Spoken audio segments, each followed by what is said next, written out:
Hello दोस्तों, तो आज हम डिस्कस करने वाले हैं बोन की एनाटॉमी के बारे में कि बोन बाहर से और अंदर से कैसे दिखती है और कैसे बनी हुई है। चलिए शुरू करते हैं। ये अपने लॉन्ग बोन है, एग्जांपल के लिए हमने फीमर की ले ली है। तो ये जो लॉन्ग बोन के जो बीच वाला जो पार्ट होता है उस लंबे वाले पार्ट को बोलते हैं अपन, क्या बोलते हैं, डायाफाइसिस। क्या बोलते हैं? डायाफाइसिस। जो कि बोन के बीच का जो लॉन्ग शाफ्ट होता है उसको बोलते हैं डायाफाइसिस। और जो बोन के जो बहुत एंड होते हैं उन दोनों एंड को बोलते हैं एपिफाइसिस। क्या बोलते हैं? एपिफाइसिस। ये भी एक एंड है, ये भी एक एंड है, इन दोनों को बोल दिया एपिफाइसिस और बीच वाले लंबे पार्ट को बोल दिया डायफाइसिस। अब एपिफाइसिस जो होता है, जो हिप जैसे कि आपने फीमर लिया तो जो जॉइंट के पास में जो एपिफाइसिस होता है उसको तो बोलते हैं प्रोक्सिमल एपिफाइसिस। और जो अपने हिप जॉइंट से जो दूर है उसको क्या बोलते हैं अपन? Distal epiphysis. और अब एपिफाइसिस का जो ये एरिया होता है इसको यहां पर क्या होता है, ये स्पॉन्जी बोन वाला एरिया होता है। कौन सा एरिया होता है? Spongy bone. और जो डायफाइसिस होता है ये हार्ड होता है और एकदम क्या होता है, डेंस होता है। तो इस ये वाला पार्ट कौन सा बोन होता है? ये वाला होता है कॉम्पैक्ट बोन। तो ये जो एपिफाइसिस वाला पार्ट है ये वाला, इसको बोलते हैं स्पॉन्जी बोन। और जो ये अपने डायफाइसिस वाला जो हार्ड पार्ट है, डेंस है, उसको बोलते हैं कॉम्पैक्ट बोन। स्पॉन्जी बोन हो गया। स्पॉन्जी बोन इस एपिफाइसिस के ऊपर जो एंड है यहां पर होते हैं कार्टिलेज। अब इन कार्टिलेज का क्या काम होता है? इन कार्टिलेज का काम होता है कि भाई साहब अपने जो बोन हो रही है उस बोन को फ्रिक्शन होने से बचाना। जैसे कि अपन अपना हाथ घुमाते हैं तो अपने जॉइंट से जब दो बोन आपस में टकराएगी तो फ्रिक्शन होगा। तो उस फ्रिक्शन, उस पेन को कम करने के लिए यहाँ पर कार्टिलेज होता है। ये कार्टिलेज क्या करता है? अपने फ्रिक्शन को क्या करता है? फ्रिक्शन को कम करता है। फिर अपन बात करते हैं कि यहां पर होती है अपने रेड बोन मेरो होती है अपने स्पॉन्जी वाले पार्ट में। ये क्या होती है? Red bone marrow. Red bone marrow. Red bone marrow का क्या काम होता है? ये जो रेड बोन मेरो है, इस रेड बोन मेरो का काम होता है कि ब्लड सेल को बनाना। जैसे कि अपने आरबीसी हो गई, डब्ल्यूबीसी हो गई, है ना। तो ये अपने स्पॉन्जी वाले पार्ट में होता है। लोगों के अंदर मिथ है कि भाई बोन का काम सिर्फ यही होता है कि प्रोटेक्शन का काम होता है, एक लॉन्ग स्ट्रक्चर है, वाइड है, फुल डेंस है।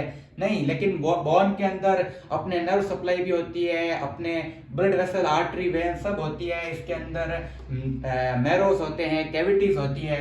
जैसे कि यहाँ पर जो स्पॉन्जी वाले पार्ट के अंदर रेड बोन मैरो पाया जाता है जो कि आरबीसी और डब्ल्यूबीसी को बनाया जाता है। अब जो डायफाइसिस के जो अंदर वाला पार्ट होता है इसको अपन क्या बोलते हैं? Medullary cavity. क्या बोलते हैं? Medullary cavity. और मेड्यूलरी कैविटी के अंदर क्या भरा होता है? अपने येलो बोन मैरो।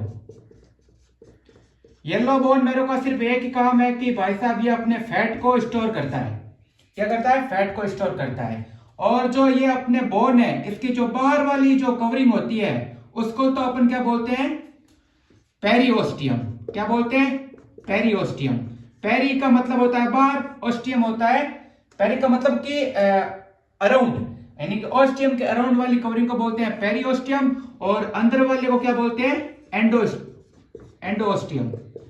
दोनों का काम यही है कि भाई साहब इसके अंदर कैल्शियम का डिपोजिशन करना और इसकी जो है थिकर बनाना, है ना, इसका यही काम होता है।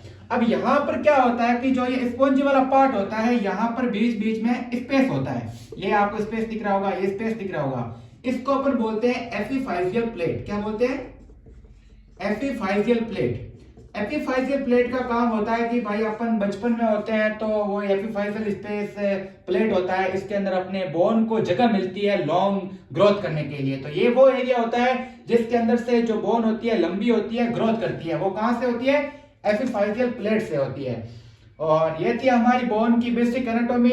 एक बार क्विक रिकैप करते हैं कि सबसे पहले बोन के जो बीच वाला जो पार्ट होता है लंबा शाफ्ट वाला उसको बोलते हैं डायफाइसिस, जो कि लंबा होता है। फिर दोनों को एंड को बोलते हैं एपिफाइसिस। जो जॉइंट के पास में है उसको प्रोक्सिमल एपिफाइसिस, जो जॉइंट से दूर है वो डिस्टल एपिफाइसिस।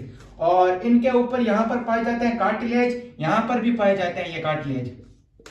ये कार्टिलेज क्या करते हैं? बोन को फ्रिक्शन से बचाते हैं। और यही आपने ये स्पॉन्जी बोन पार्ट होता है अपने एपिफाइसिस के अंदर, और डायफाइसिस के अंदर होता है अपने कॉम्पैक्ट बोन। कॉम्पैक्ट बोन का मतलब होता है कि डेंस पार्ट होता है, लॉन्ग, वाइड, मतलब कि डेंस पार्ट होता है, हार्ड पार्ट होता है। लेकिन ये स्पॉन्जी वाला पार्ट क्या होता है, स्पॉन्जी वाला पार्ट एकदम हल्का होता है अपने बोन का वेट कम करने के लिए। यहाँ पर रेड बोन मैरो भी होता है जो कि आरबीसी और डब्ल्यूबीसी को बनाता है।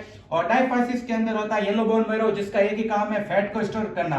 इमरजेंसी कंडीशन के अंदर क्या होता है कि जब रेड बोन मैरो में कमी आ जाती है तो येलो बोन मैरो अपने रेड बोन मैरो में भी कन्वर्ट हो सकता है वापस, और आरबीसी डब्ल्यूबीसी बना सकता है। ये थी अपने बोन की बेसिक एनाटॉमी की, बोन की क्या स्ट्रक्चर है। अगर आपको वीडियो अच्छा लगा है तो हमारे वीडियो को लाइक कीजिए और सब्सक्राइब करना मत भूलना। आगे आने वाले सेशन में बेहतरीन